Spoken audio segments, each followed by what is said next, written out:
Hi സുഹൃത്തുക്കളെ, ഞാനിപ്പോൾ ഉള്ളത് ഹവറ സ്റ്റേഷനിലാണ്.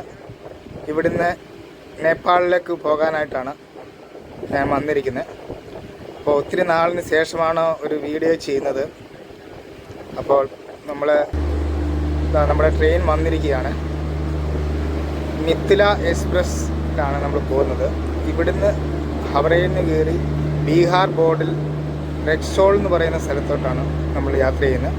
അവിടുന്ന് നേപ്പാൾ ബോർഡിലേക്ക് നമ്മൾ പോകും. നാളെ രാവിലെ 9 മണിയാകുമ്പോൾ റെക്സോളിൽ എത്തും ഇത്. അപ്പോൾ നമ്മുടെ സീറ്റ് B7 നമ്മളുള്ളത് ബുക്ക് ചെയ്തിരിക്കുന്നത്. സീറ്റ് നമ്പർ 18 അകത്തെ കാഴ്ചകൾ കാണാം. ഇതാണ് നമ്മുടെ സീറ്റ് 18. ഇവിടെ ഒന്നും ആരും വന്നിട്ടില്ല കേട്ടോ. സമയമായി. ഇനിയിപ്പോൾ അടുത്ത സ്റ്റേഷനിൽ നിന്ന് വല്ലവരും അവർ കയറുമായിരിക്കും, അറിയില്ല. എന്തായാലും നല്ല യാത്രാ അനുഭവങ്ങളുള്ള വീഡിയോ കാണിക്കാം. ഇപ്പോൾ പോകുന്ന ഇതെല്ലാം കാണിക്കാം. വണ്ടി സ്റ്റാർട്ടായിട്ടുണ്ട്. ഹവറയിൽ നിന്നും വണ്ടി വിട്ടു. ഇനിയും അങ്ങോട്ട് ഉള്ള യാത്രകളിലെ വീഡിയോ എല്ലാം കാണാം. ഇന്ന് വണ്ടി വിട്ടു. പുറത്ത് നല്ല ചൂടായിരുന്നു, അകത്ത് കുഴപ്പമില്ല, AC ഉണ്ട്. അപ്പോൾ ഇനി നാളെ രാവിലെ 9 മണിക്ക് റെക്സോളിൽ ചെല്ലും. അവിടുന്ന് അങ്ങോട്ട് പിന്നെ ബീർഗഞ്ച് എന്ന് പറയുന്ന സ്ഥലത്ത് നേപ്പാൾ ബോർഡർ, അവിടുന്ന് നേരെ കാഠ്മണ്ഡു.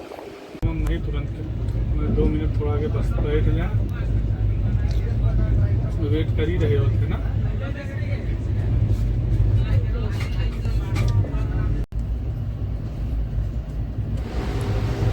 അപ്പം സുഹൃത്തുക്കളെ, നമ്മൾ നേപ്പാൾ ബോർഡറിലോട്ട് വന്നിരിക്കുകയാണ്.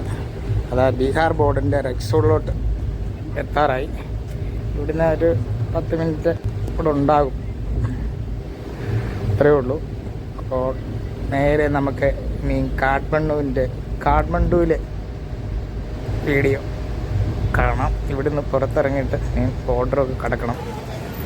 അപ്പോൾ റെയിൽവേ സ്റ്റേഷനിൽ പുറത്ത് വന്ന് ഇവിടുന്ന് അങ്ങോട്ട് ബോർഡറിലോട്ട് പോകണം. ഏതെങ്കിലും ഒരു വണ്ടി കയറി പോകണം.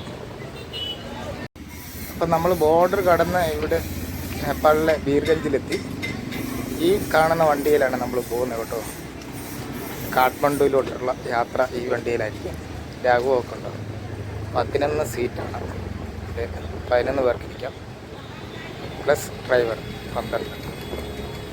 ഇത് ചൈനീസ് വണ്ടിയാണ്, മൈക്രോ വാൻ എന്ന് പറയും. EV വണ്ടിയാണ്.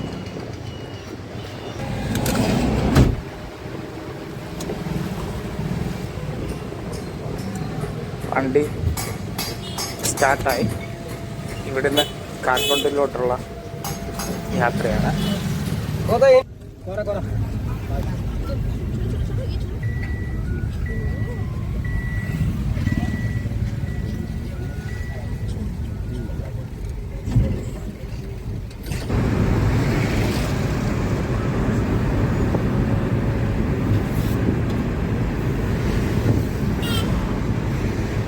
നമ്മൾ കാഠ്മണ്ഡുവിലേക്കുള്ള യാത്രയിലാണ്. അപ്പം ആർക്കെങ്കിലും നേപ്പാൾ വരണമെന്നുണ്ടെങ്കിൽ ഹവറയിൽ നിന്നാണെങ്കിൽ, കൊൽക്കത്തയിൽ നിന്നാണെങ്കിൽ ഹവറയിൽ നിന്ന് ഈ ബീഹാർ ബോർഡറിലൂടെ റെക്സോളിലൂടെയുള്ള യാത്രയായിരിക്കും എളുപ്പം. പിന്നെ വെസ്റ്റ് ബംഗാൾ സിൽഗുഡിയിൽ ഒരു ബോർഡറുണ്ട്, അതുവഴി പോവുകയാണെങ്കിൽ പക്ഷേ നമുക്ക് ഇച്ചിരി ദൂരം കൂടുതലാണ്. ഇതായിരിക്കും ഏറ്റവും എളുപ്പം. കൊൽക്കത്തയിൽ നിന്ന് പോകുന്നവർക്ക് ഏറ്റവും എളുപ്പം ബീഹാർ ബോർഡറിൽ വന്ന് പോകുന്നതായിരിക്കും. ഇവിടെ വന്നു കഴിഞ്ഞാൽ 2 ഓപ്ഷനുണ്ട് കാഠ്മണ്ഡുവിലേക്ക് പോകാൻ. അതായത് ഒന്ന് ഇതേപോലുള്ള ഞാൻ കയറിയിരിക്കുന്ന വണ്ടി പോലെ, അത് മൈക്രോ വാനാണ്. പിന്നെ ടാറ്റ സുമയുണ്ട്, അങ്ങനെയുള്ള വണ്ടികളുണ്ട്. അപ്പോൾ ഇതിൽ പോകുകയാണെങ്കിൽ ഇത് പകൽ സമയത്താണ് കൂടുതലും യാത്ര ചെയ്യുന്നത്. ഇതിൽ നേപ്പാളി മണി 850 രൂപ കൊടുത്താൽ ബീർഗഞ്ചിൽ നിന്ന് കാഠ്മണ്ഡുവിലേക്ക് നമുക്ക് യാത്ര ചെയ്യാം. പിന്നെ വൈകിട്ടുണ്ട് ബസ് സർവീസ് ഉണ്ട്. അത് രാവിലെ അല്ല വൈകിട്ട് രാത്രി 8 മണിക്ക് വിടുന്ന വണ്ടി രാവിലെ കാഠ്മണ്ഡുവിൽ 6 മണിയാകുമ്പോൾ വരും. അതിൽ പൈസ കുറവാണ്. രാത്രിയിൽ ആണ് ആ വണ്ടി ബസ് പോകുന്നത്. ഞാൻ എളുപ്പം കാഠ്മണ്ഡുവിൽ എളുപ്പം ചെല്ലണമെന്നുള്ളത് കൊണ്ടാണ് ഞാൻ ഇതിൽ പോകുന്നത്. ഞാൻ എൻ്റെ ഒരു ജോലിയുടെ ആവശ്യത്തിന് വേണ്ടിയാണ് പോകുന്നത്. അപ്പം അങ്ങനെ വീഡിയോയും കൂടെ എടുത്ത് പോകുന്നതേ ഉള്ളൂ. അവിടുത്തെ കാഠ്മണ്ഡുവിൽ അധികം വീഡിയോ ഒന്നും എടുക്കാൻ പറ്റുമെന്ന് അറിയില്ല. എങ്കിലും എനിക്ക് ടൈം ഉള്ളതുപോലെ ഞാൻ എടുത്ത് നിങ്ങളെ കാണിക്കാം. അപ്പോൾ പിന്നെ നമുക്ക് UP-യിലൊരു ബോർഡറുണ്ട്, സോണാലി ബോർഡർ. അവിടുന്ന് നാട്ടിൽ നിന്ന് വരുന്നവർക്ക് അവിടെ ട്രെയിനുണ്ട്. ആ ട്രെയിനിൽ വന്നു കഴിഞ്ഞാൽ സോണാലി ബോർഡറിൽ കൂടെ കാഠ്മണ്ഡുവിലൂടെ എത്താം. പിന്നുള്ളത് സിൽഗുഡി ബോർഡർ, പാനിട്ടങ്കി എന്ന് പറയുന്നത്. ഇന്ത്യൻ ബോർഡർ പാനിട്ടങ്കി, മറ്റേ നേപ്പാളി ബോർഡർ കാക്കർപിട്ട. അങ്ങനെയും വരാം. പക്ഷേ നമുക്ക് ഇവിടുന്ന് പോകുന്നത് അത് ഭയങ്കര ദൂരെ കൂടുതലാണ്, ചുറ്റലാണ്. ഏറ്റവും എളുപ്പം കൊൽക്കത്തയിൽ നിന്ന് ഹവറയിൽ നിന്നുള്ള ഈ ട്രെയിൻ കയറി കഴിഞ്ഞാൽ പോകാം. ഓഫ് റോഡാണ് ചില സ്ഥലങ്ങളിൽ. നമുക്ക് മല ഇടിഞ്ഞ് മണ്ണും പാറയും എല്ലാം റോഡിലേക്ക് വീണിട്ട് റോഡെല്ലാം മോശമായിരിക്കുന്നു. എന്താ വണ്ടിയൊക്കെ പോകാൻ ഇച്ചിരി ബുദ്ധിമുട്ടാണ് ചില സ്ഥലങ്ങളിൽ. ചില സ്ഥലങ്ങളിൽ കുഴപ്പമില്ല, നല്ല റോഡാണ്. നമ്മൾ 8,000 9,000 ഹൈറ്റിലൂടെയാണ് മല കയറിയാണ് പോകേണ്ടത്.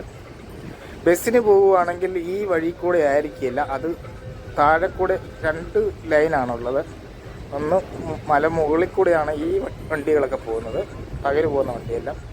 ബസ് പോകുന്ന താഴെ കൂടെ ആയിരിക്കും. എന്നാലും മല കയറിയാണ് എന്നാലും പോകുന്നത്. എന്നാലും കൂടുതൽ താഴെ സൈഡിലൂടെയുള്ള വഴിയിലൂടെയാണ് അത് പോകുന്നത്.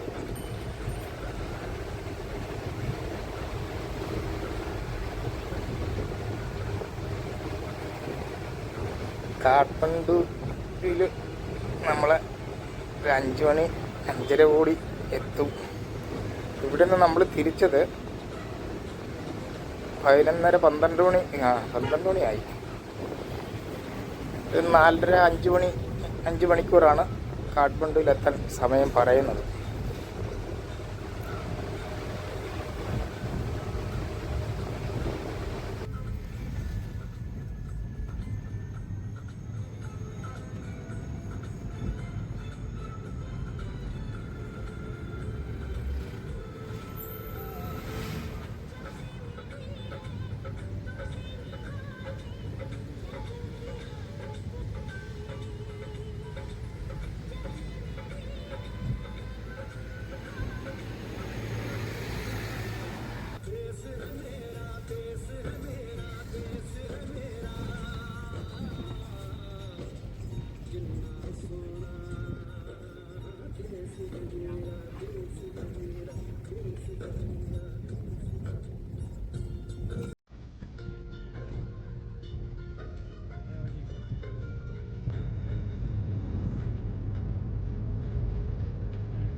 सिंगल पडतोगी राहतो